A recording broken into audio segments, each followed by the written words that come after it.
Great change is coming to the world, change unlike anything that humanity as a whole has ever seen before, great waves of change all converging at this time. For humanity has impacted the world in so many ways, and the results of that impact are now gathering strength, gathering force, converging at a time when humanity is largely unaware and unprepared. These great waves are not one event. They are not one simple thing that happens at one time only, for humanity has set in motion forces of change now that it must contend with on an ongoing basis. For you are now living in a world of declining resources, a world whose climate has been seriously affected, a world whose ecological condition is deteriorating, a world where humanity will have to face the prospects of great shortages of food and water and the risks of disease and illness on a very large scale, even affecting the wealthy nations of the world. The balance has now been tipped and changed, and the human family as a whole must unite and gather together to deal with these great challenges. In a world of ever-growing population and declining resources, humanity will face a great decision, a fundamental choice in which direction to go. Do nations compete and challenge each other for the remaining resources? Do they fight and struggle over who will control these resources and who will have access to these resources? For indeed, all the great wars of humanity's turbulent past have been a struggle, fundamentally, over gaining access to and control over resources. Will the wealthy nations of the world insist that their lifestyle must be preserved and therefore enter into competition and conflict with one another, further degrading the rest of the world, robbing the poorer people of the world of their own ability to sustain themselves so that some grand or indulgent lifestyle can be maintained in the wealthy nations? If humanity chooses this path, it will enter a period of prolonged conflict and permanent decline. Instead of preserving and distributing the remaining resources and generating the ability to adapt to a new world condition, humanity will destroy what is left, leaving itself poor and bereft, with immense loss of human life and with very grim and grave prospects for the future. Yet if humanity chooses a different path, recognizing the inherent dangers involved in facing these great waves of change, recognizing the seriousness of their reality and the great consequences that they can have for the well-being and for the future of humanity, then wise individuals and leaders of nations and religious institutions can recognize that divided, humanity will fail in the face of the great waves of change. But united, humanity can chart a new course, prepare for the impacts for the great waves of change, and set in course the beginnings of a greater cooperation and a greater unity than humanity as a whole has ever experienced before. This will be generated now not by religious principles or by high ethics, but by sheer necessity itself. For what can one nation hope to achieve if the world plunges into conflict and deprivation? Nations of the world are far too interdependent now to choose the path of war and conflict without bringing ruin and deprivation to everyone. United, you have a great chance. Divided, you will fail. And your failure will be long-standing, and it will be extremely costly, greater than any war that has ever occurred in this world will it be, more devastating than any human conflict that humanity has ever known. The choices are few, but they are fundamental. And those choices must not be made simply by the leaders of nations and religious institutions, but by each citizen. Each person must choose whether they will fight and compete, whether they will resist the great waves of change, whether they will struggle with themselves and with others to maintain whatever lifestyle they are holding on to. Or will they recognize the great danger, and will they unite to begin to prepare for its impact, and to build a new and different kind of future for humanity? For you cannot maintain the way you live now. Those rich nations, those wealthy people, those people who have become accustomed to affluence, feeling it is not only a right but an entitlement from God and from life, they must be prepared to change the way they live, to live far more simply, to live far more equitably, for the sharing of the remaining resources will require this. The rich will have to take care of the poor, and the poor will have to take care of one another, or failure faces everyone, rich and poor. There will be no winners if human civilization should fail. There will be no supreme nations. There will be no supreme tribe or group or religious body if civilization fails. And the great waves of change have the power to lead human civilization to failure. That is how great they are. That is how long-reaching their impact will be. Therefore, the first great challenge facing you is to face the great challenge without insisting upon solutions, without fighting against the truth of what you know and what you see, without blaming other people or expecting someone else to take care of the problem for you. Everyone must take responsibility in how they live, in how they think, in what they do, in the decisions before them today, and in the decisions that they will have to face in the future. Everyone, particularly those of the wealthy nations, will have to reconsider where they live, how they live, what kind of employment they have, how they make a living, how they use the resources of the world, how they use energy, all of these things.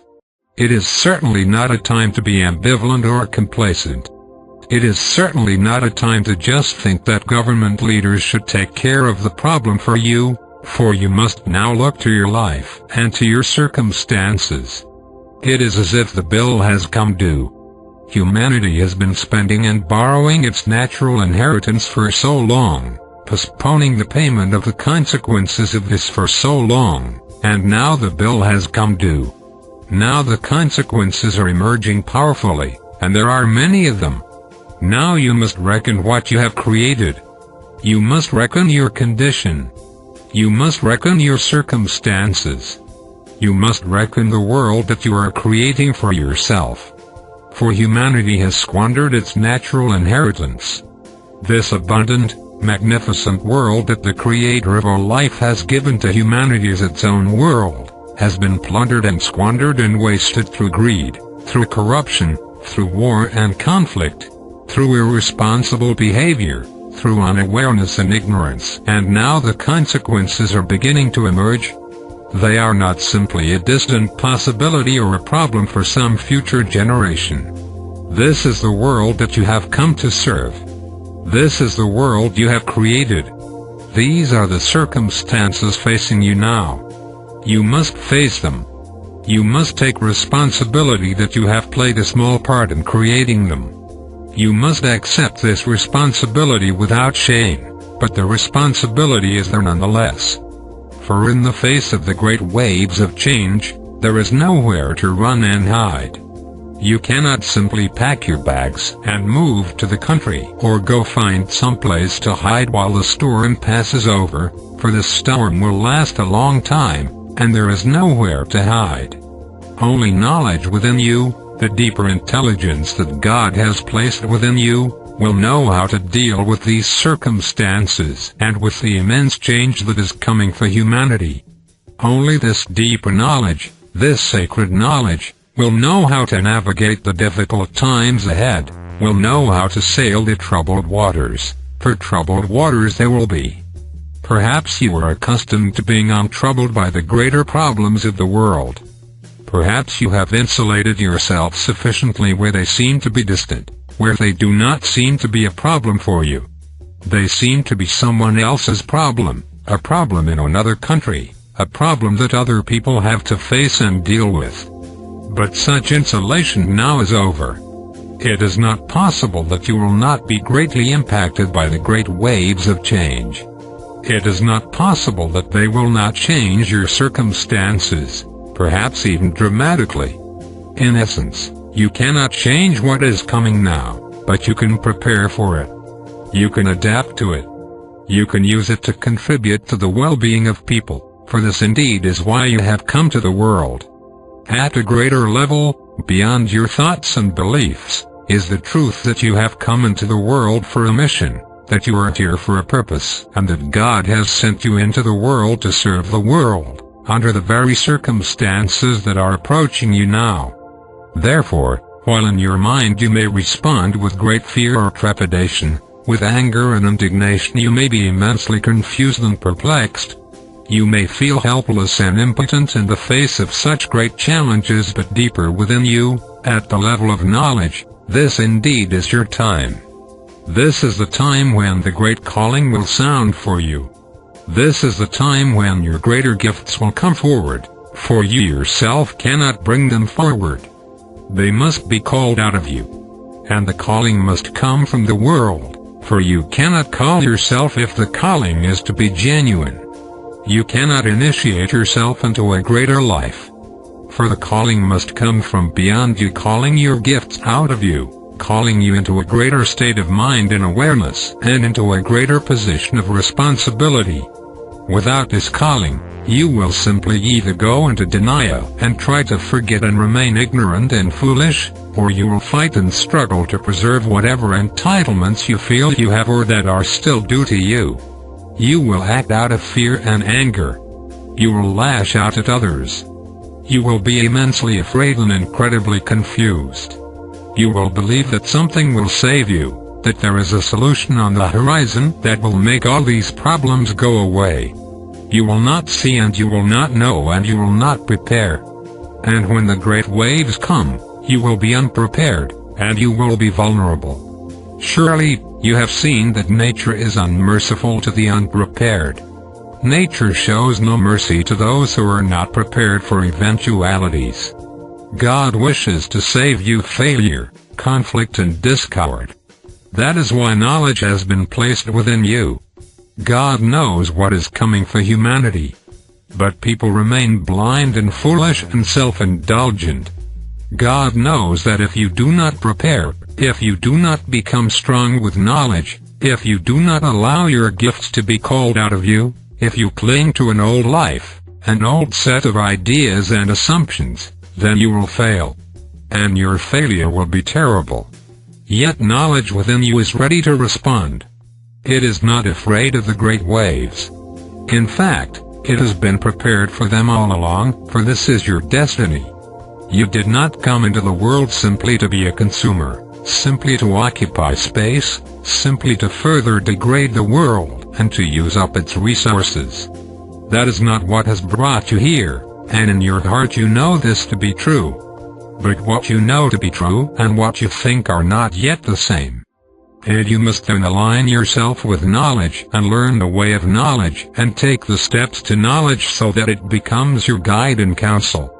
You will need this inner certainty, for around you there will be confusion, anger and conflict as people are deprived, as people feel threatened, as the security of people everywhere becomes challenged. You will see individuals and groups reacting with rage and indignation. You will see nations threatening one another, and this is already happening. And the great conflicts that will emerge and the great danger of war will all be masked by politics and religion, when in fact the conflict is over resources. Who will have these resources? Who will control these resources?